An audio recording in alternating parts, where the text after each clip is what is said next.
class, each week I'll be posting the notes that I'll be presenting during the class session. And if you click on the notes, it'll take you directly to the presentation for that class, okay?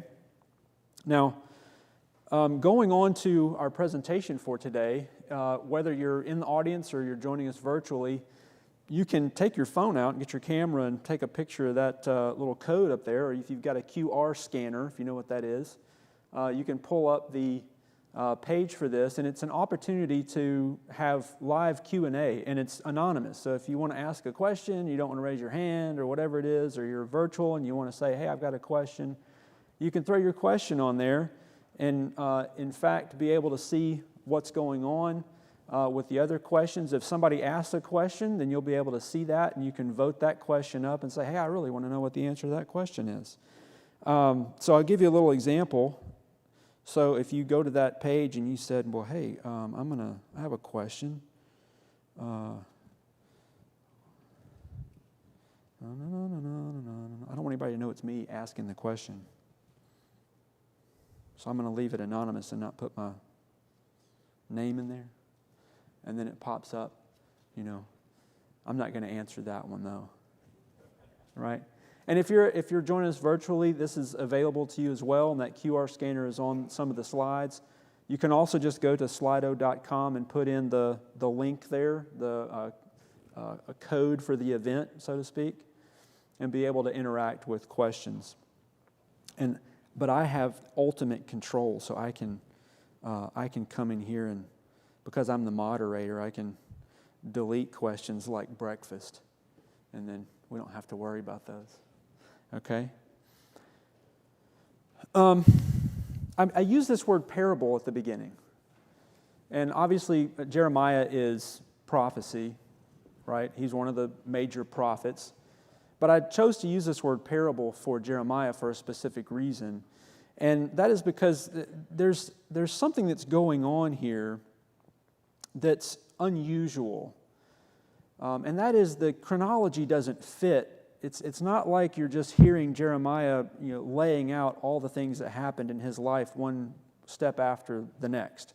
Someone compiled this. They organized it in a certain way, whether that's Jeremiah or Baruch or whoever did that. And they put it together in such a way that they're trying to tell a certain story. There's lots of instances where there's a prophecy that's juxtaposed with the actual events that happened, and they'll flip back and forth chronologically to kind of say, hey, I told you so. This is what I said was going to happen. That's what's happening. Here's the evidence. Or vice versa. They'll say something has gone on, and then the next chapter they'll skip backwards in time, and he'll say, well, I told you this, and this is why God is doing what he's doing, and what's going on. And so there must have been a reason for organizing things in such a way that you've got a message that's going on. You've got some sort of theme. That's something that Jesus always had when he told parables. There was always a theme, The kingdom of heaven is like, and there was a theme associated with what that story was. And the other thing that's in a parable is there's characters, right? There are particular characters that are involved, and those characters are typically archetypes of something. They might represent God, they might represent you, they might represent the people of God. They might represent adversaries. And so he's telling, like you've got the woman who's looking for the lost coin. Who is the woman? Who is the coin? What are these characters, and how do they fit into what the theme is for that parable? Our character in this story, the first one we meet is Jeremiah. So who is this guy? Who is this Jeremiah that we meet in chapter 1? He's the son of a priest, and if you want to turn to Jeremiah chapter 1 in your Bibles, you can do that or join us online either way. He's the son of a priest. Hilkiah is one of the priests. And I don't know, you can't imagine what this must have been like for a priest whose son at 13 years old is going out in town and saying God's going to destroy everything and you really should repent.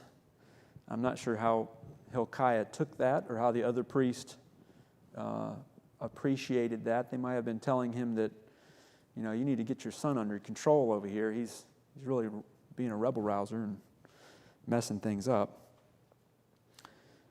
He was probably around 13 to 16 years old when he was first called to be a prophet. Pretty young. And he came up in a very interesting time. The king who was king when Jeremiah started prophesying was Josiah. And there's two places you can find this. One is in 2 Kings, and there's a parallel story in 2 Chronicles. And we've got this series of kings at the end of Judah as we go into Nebuchadnezzar taking them all off to Babylon in captivity. Josiah is actually one of the best kings that we have in Judah. He starts out at 8 years old and has some good people around him, a mother that helps him out, and some other priests and things that help him out, and he finds the law. There's a point in there where they find the law, and they're reading it, and he says, oh my goodness, we have to change everything. We've not been doing what we're supposed to. We're all guilty. He implements reforms, and they take down all the Asherah poles, and they call everybody to come to repentance. And there's this huge, great revival. And he actually rules in Jerusalem for 31 years. But unfortunately, he doesn't make it to 40. Now that I'm 43, that kind of makes me feel old. But he doesn't make it. He's only 39. He goes up to Megiddo in response to some actions that are going on, and Pharaoh Necho from Egypt kills him. And so once he dies, then you have this succession of bad kings, and it just keeps getting worse and worse and worse. And if you can't read the last one on the screen, I did that on purpose. It just gets worse. They just keep getting smaller and less significant, and it's bad. The only one that I put a little asterisk by is Jehoiachin. He's actually got several names, and we'll come back around to this in the book of Jeremiah later on in chapters 20 or something like that, 19, 22, somewhere in there. He's got nicknames, things like Jehoiachin, Coniah, they call him Coniah at one point, Jeconiah. He actually goes off to live in Babylon, and then evil Merodach comes into power after Nebuchadnezzar. He lets Coniah out of prison, and he gets to sit at the king's table and gets daily rations for the rest of his life. So he's not treated very nicely in Jeremiah, to say the least. But we have this succession of kings that goes on. Jeremiah is left to wonder, what is the purpose of my life? If you think about this is the legacy of Jeremiah. He's called at 13 years old. He works for 31 years doing everything that he was told. And this is what he has to show for his career. Now, if you were a preacher, if you were a minister, and you worked your tail off your whole life prophesying, God was giving you the messages to say, and this is, your resume, you wouldn't have much luck getting hired somewhere else, right? It's just not a very good outcome. This character that we have, this Jeremiah character that we have, what for? Why do it? Why keep going? Even after the first difficulty, when people didn't want to listen, he's getting thrown into pits, he's getting left behind, he's starved to death. I mean, the things that happen to him are just horrible. Why keep going?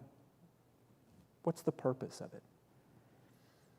You can't say heaven. There wasn't, God didn't show up in chapter 1 and say, Jeremiah, if you do everything I say, you're going to get to go to heaven. It's going to be great, There was no get out of jail free card, There wasn't even a good retirement plan, right? It's not like, hey, you do everything right, you're going to be set, it's going to be great, you'll be able to have something to pass on to your kids later. No. Nebuchadnezzar is going to take everything. He's going to put everybody in prison. He's going to kill most of the people, and the only people left are going to be poor. So why keep doing it? Why would he do it? So how in the world can I start off a class like this and say this is about hope when we find ourselves in such dire situations with Jeremiah?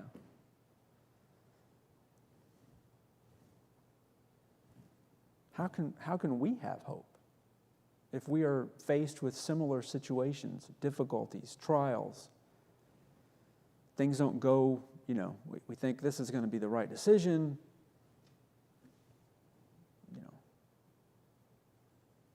try to raise your children a certain way, they don't obey, things don't work out, try and make the right choices.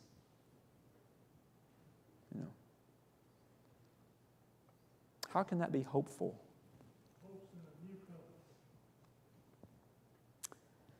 Well, from the very beginning, God puts hope into this message in chapter 1. There's always hope there. From the very moment that this starts, God puts that there. There's always a plan for redemption, and that is the key here. There's always a plan for redemption. If you look in Jeremiah chapter 1, verse 10, as God's giving him his first call, he's saying, "Behold, I have put my words in your mouth. I have set you this day over nations and over kingdoms to pluck up and to break down, to destroy and to overthrow, to build and to plant." To build and to plant. And that's going to recur, that theme, that phrase is going to recur later in Jeremiah, that's what God is doing. Whatever it looks like to you right now, however it seems, God is doing redemption. He is always about redemption, to build and to plant. To build and to plant. And that's the call to hope that we hold on to. Doesn't mean that it's going to look a certain way. Doesn't mean that you're going to be able to tell what will happen tomorrow, you know. But we know that that's what God is doing. You can think of Romans 8, right? Works for the good. But what kind of world is he living in? We'll spend time talking about hope throughout this class, about holding on to it in the midst of the world that we live in, because God is always at work doing redemption. But it may look very scary. What is this world that we're finding Jeremiah walking into, that God is providing him hope with? What kind of world is that? And can we look at that and think a little bit about his situation and how that might inform the way that we look at our situation and hold on to hope in our times? We'll talk about this just in a second, but before we get to how vibrant and layered this situation is, look at Jeremiah chapter 1, verse 15 and 16 with me. Jeremiah chapter 1, verse 15 and 16. He says, "For behold, I am calling all the tribes of the kingdoms of the north, declares the Lord, and they shall come, and every one shall set his throne at the entrance of the gates of Jerusalem, against all its walls all around, and against all the cities of Judah. And I will declare my judgments against them, for all their evil is forsaking me. They have made offerings to other gods, and worshiped the works of their own hands." Not a pretty picture. That's what Jeremiah is called into to go and prophesy against. But that very first sentence is, all the nations of the north. All these kingdoms of the north is who he's going to call. Well, who are these tribes of the kingdom of the north? Where are we in the world right now? It's not very uniform. It would be easy to read this book and sit back and say, well, you know, obviously the Israelites did the wrong thing. They didn't understand the message of God, and they fell away, and so Jeremiah is saying God's going to punish them, and so we should be better than they are. But that would be way too simple. You'd be doing yourself a disservice, and actually you would be lying to yourself to say, oh, we're better than them. Because what does the Bible say about you who judge? You too will be judged. And the measure which you use to judge others will be measured to you. So be careful that you don't just take this at face value and say, all these people were bad. You know, we need to think about what that place was like. This is a time in history that's sometimes referred to as the Axial Age. And if you have these notes online and you go to this later, there's some links there. You can do a little historical survey on your own. Very interesting time in history, because there were philosophical and social changes that were going on all over the globe, all at the same time. You have Buddhism in China, you have Hinduism in India, you have even the birth of the Roman Republic. All of that is happening during the lifetime of Jeremiah, all at the same time. And where do all of those societies meet? What does it look like to us? You know, I've been over to the Middle East and seen some archaeological sites, and the picture that you always kind of end up with in your head is this sort of dirt-colored brown world. You know, they've excavated these places and there's stone still standing or something, and it's this sort of dirt-colored area. But that's not really true to the world that's there at the time of Jeremiah, is it? I got the opportunity several years ago to go to the Pergamum Museum in Berlin. And one of the reasons I wanted to go there is because the, big temple from, wow, there's a message. This big temple that's from, what is it? No, it's not, it's one of the 7 churches. No, I can't remember which one it is. The Temple of Zeus. Anyway, you walk in, you see this temple that's been reconstructed there. I thought that was really cool. What I did not expect, though, is I went around the corner and I walked into this room. And the ceiling of this room is glass. So the natural sunlight fills the entire room.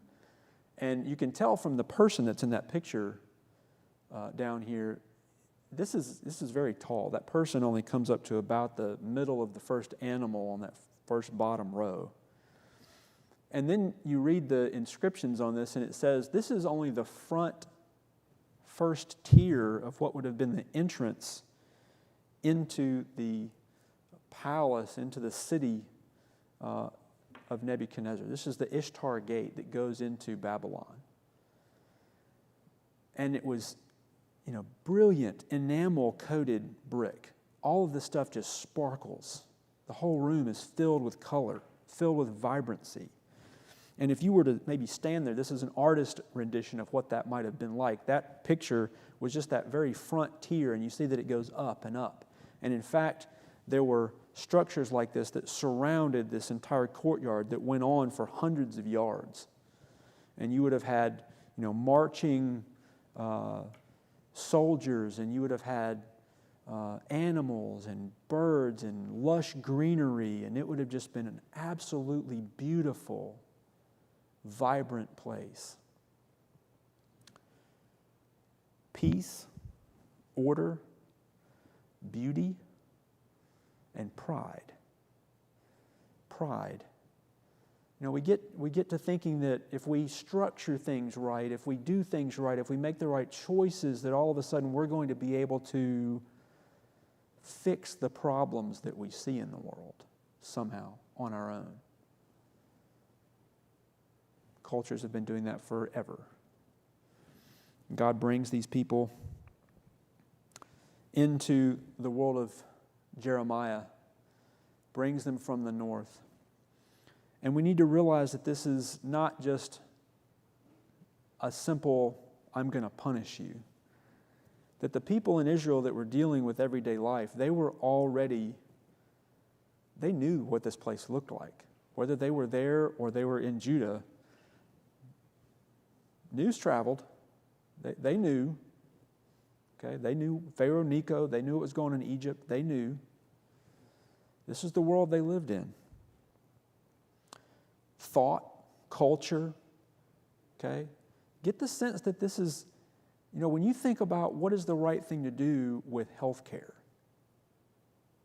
Well, should we pay for more people to have free health care, or should we let the insurance companies have more say in it? It's like, when you start trying to make a real determination on how that should work for everybody, that gets into a really deep layered conversation, because what would work for one person might not work for another person. Pre-existing conditions. What about this economic class? What about these people over here?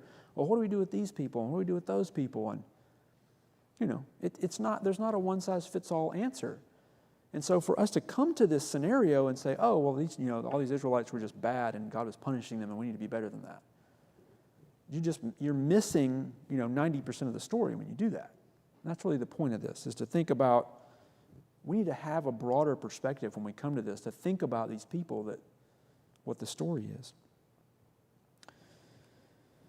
Here's a little quote, give you another perspective on this. Confucius and Lao Tse, who lived in China, all the schools of Chinese philosophy came into being at the same time, including those of Mao Ti.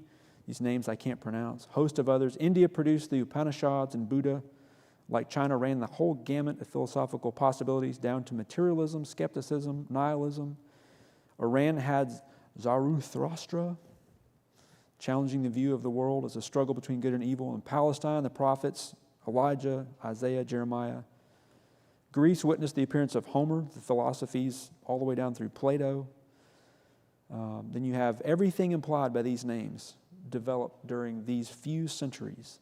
And so if you can imagine what it was like as an actual person, not Jeremiah, but somebody, if you were just there, and all of these cultures, every one of them converged in Jerusalem. The Silk Road went from one end of the other and went straight through Jerusalem. Everybody was coming through there, back and forth. It wasn't like you didn't have to go anywhere to experience these cultures. They were coming to Jerusalem. There's a reason why Josiah dies at Megiddo, because that's where everybody fought. They all went there. You had all of the armies from every side. That's where they fought. That's why it's called Megiddo, Armageddon. That's where everybody fought. Okay? So what's the message of hope? What is the message of hope that God has for Jeremiah? Go back to Jeremiah chapter 1. Go back to Jeremiah chapter 1. This is the message that he has for Jeremiah, and it's the message of hope that we take with us today. Verse 8 and verse 19 both have this same phrase. He says, "Do not be afraid of them, for I am with you to deliver you." I am with you to deliver you, declares the Lord. Whatever comes, whatever choices, whatever difficulties, how your life might be turned completely upside down, I am with you. And we see that Jeremiah takes this to heart, internalizes it, believes it, and feels it and knows it. We see later on in Jeremiah 20, I'm going to read from Jeremiah 20, starting in verse 9 through the first part of verse 11. And this is now Jeremiah talking, because he's taken this message to heart that God is with him, and he's seen that, he's experienced it, he's touched it, he's felt it, and now he is speaking. And he says, "If I say, I will not mention him or speak any more of his name, then there is in my heart, as it were, a burning fire shut up in my bones, and I am weary from holding it in, and I cannot. For I hear many whispering, terror is on every side. Denounce him, let us denounce him, say all my close friends watching for my fall. Perhaps he will be deceived, and we can overcome him and take our revenge on him. But the Lord is with me as a dread warrior. Therefore my persecutors will stumble. They will not overcome me." And if you can take that message with you today, if you can remember that in all of your trials, tribulations, and all the changes and the struggles that you have, challenges that you're going to meet. One of my favorite things that I'm working on with my children these days, when they come home and they tell me about other people, I say, you never know the number of challenges that somebody else has. You don't. You don't know what the challenges are somebody else has. How are you supposed to judge their decisions, their situation, when you don't know their challenges? But regardless of what those challenges are, we have a God that's with us, and we carry that hope for redemption. What's the takeaway? I'd encourage you to go back to Jeremiah 1, see where the message of hope resonates with you. What stories of redemption do you have that you can point to, share with your friends, share with your family? How do we learn to be hopeful? That's going to be something we talk about as we go through the class. Hope is not something that you're just born with. You know, it's not like, oh, you're a hopeful person and I'm down in the mouth all the time, right? Which I guess people sometimes accuse me of. I'm too rational. But hope is something that you actually learn, and there's actually a way to do that, to become more hopeful, just like learning to love, having faith. Discussion topic. God always has a plan for redemption, so take that with you, discuss. Find a place to have a conversation with folks. So, questions. Please speak a little louder. Was that on the video? I wonder. Anyway, yes, I'll speak louder. Hopefully I did. The opening reading came from a book by Herbert McCabe called The New Creation. The church is Christ existing sacramentally in the world. And a sacrament is something that makes true the thing that it symbolizes. The fact that we are the church makes Christ true, not that Christ needs us to prove Him, but otherwise, would there be a church? Right? So to make the church present and to make Christ present is one and the same thing. Okay? Any other questions? We've got a few more minutes here. I wanted to finish by 9:30, so there's plenty of time for preparations for the service, but happy to take any questions. Thoughts? Share online.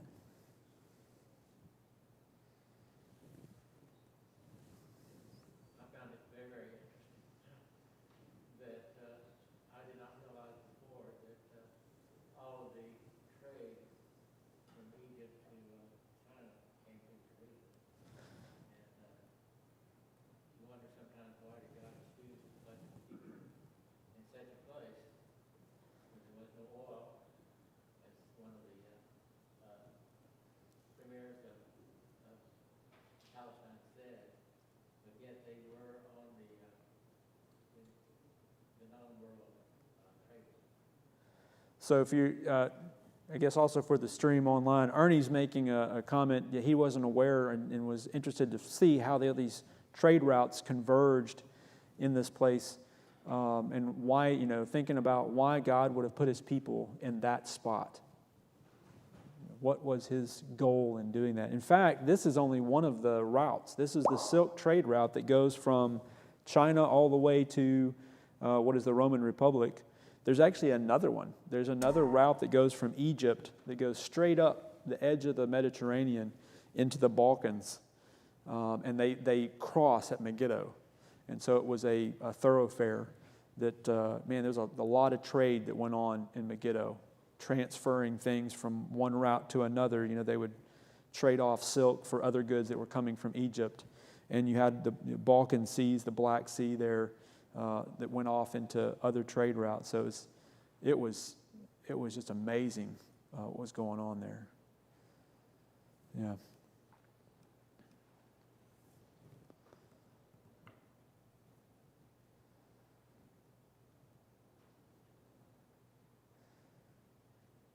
I had this thought question that I threw in there.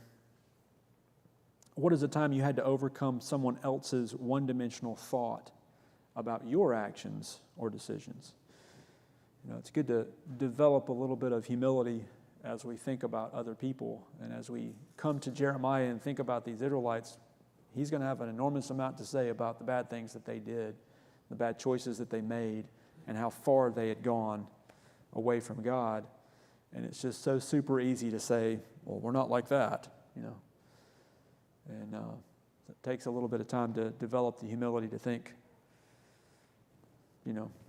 where am I coming from and where can God make me better? Where can I give more to Him to let Him use in my own life?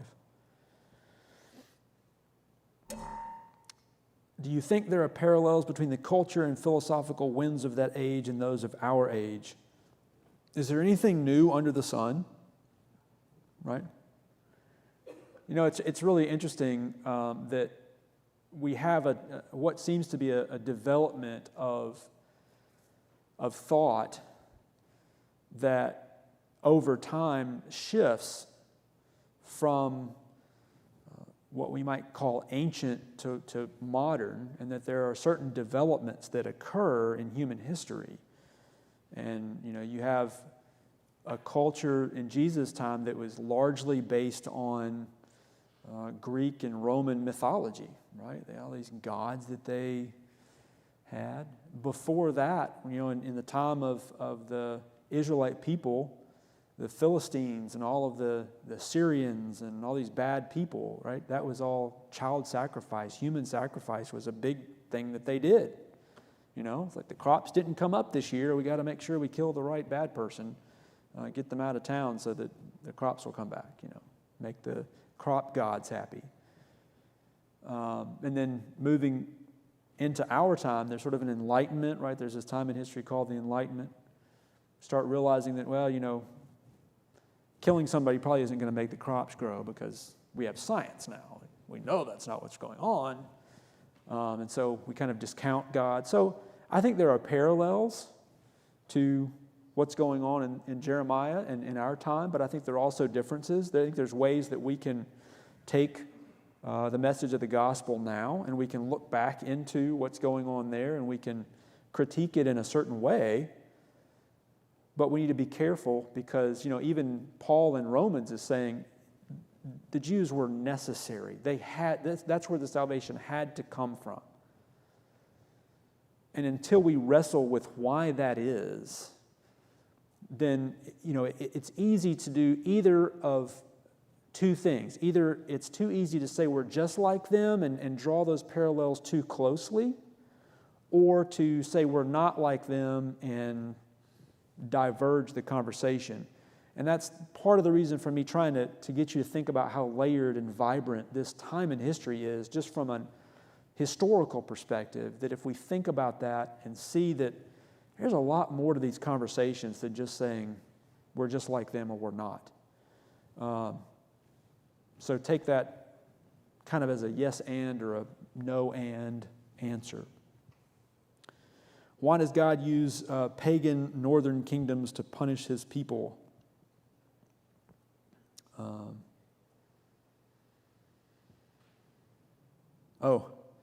There's an answer to the thought question. When I wanted to be a foster parent as a single man, that's a time when I had to explain my reasons to people who were very single-minded in their thought. Thanks for sharing that. 1:15-16, why does God use pagan northern kingdoms to punish his people?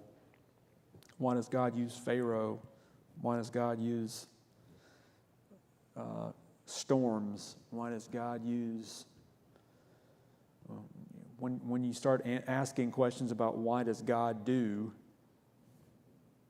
you have answers to those questions? Why do you ask those questions? Do you need God to be in some way justifying those northern kingdoms because you need that to make you feel better about the way that you feel about them? Or do you think that since God used them, it makes God different or less than? Or the point is here, I am with you always. Whatever comes. Northern kingdoms, hurricanes, earthquakes, lightning, nuclear bombs. That's not yours to say. What does he say to Job? Who are you to question? That's not what I asked you to do. So I don't know an answer to your question directly, but that's maybe sometimes we need to think about why we're asking some questions. Are we asking those questions because it helps us get closer to who God is and who he's calling us to be? Or are we asking those questions because it's an easy out so we don't have to think about what we need to be doing? Just a thought. What else we got? Anybody else got any questions? We've got a few minutes. We've got 2 minutes left. You switch it over. Anybody else? Closing comments, parting thoughts? I'm glad you're enjoying it. Hopefully we'll continue. You know, it's one of the things that I've learned about classes, church classes or otherwise. That first class, there's always this sort of sense of excitement. There's, new ideas. It's sort of like the first quarter of a football game. If you get too excited about the end of that first quarter, you might declare victory and then the other team's going to win. It's a little bit of an endurance. You're going to get into, lesson 3, 4, 5, and you're going to have to start thinking, and wrestling with this. And it's going to be, we're going to keep going. We're going to keep putting the effort in. You're going to have to keep putting this kind of level of, interest and effort. And I just want to encourage you, take some time, go to the website, see where we're going to be next week, read those couple of chapters in Jeremiah and just think about them, because it gives you a chance to kind of get some of your own thoughts together and see where we might be going. And since I've listed a theme there on the website, you can kind of take that theme away and go, okay, I kind of know where we might be going with that. And usually these themes, like next week, the salt loses its saltiness. And then if you went and read that, Jeremiah 2 through 3:15, you can think about, well, where is that theme coming from? What is he thinking? And kind of be prepared for that. There's a lot to cover, but it's a really good message. And I'm so excited about it because, at the end of the day, this is a tremendously hopeful message. It's huge and awesome and brilliant and glorious. And I'm excited to share it with you. Thanks. Thanks for class. Thanks for being here. We'll sign off for you online. Join us back at 10 o'clock. All right. See ya.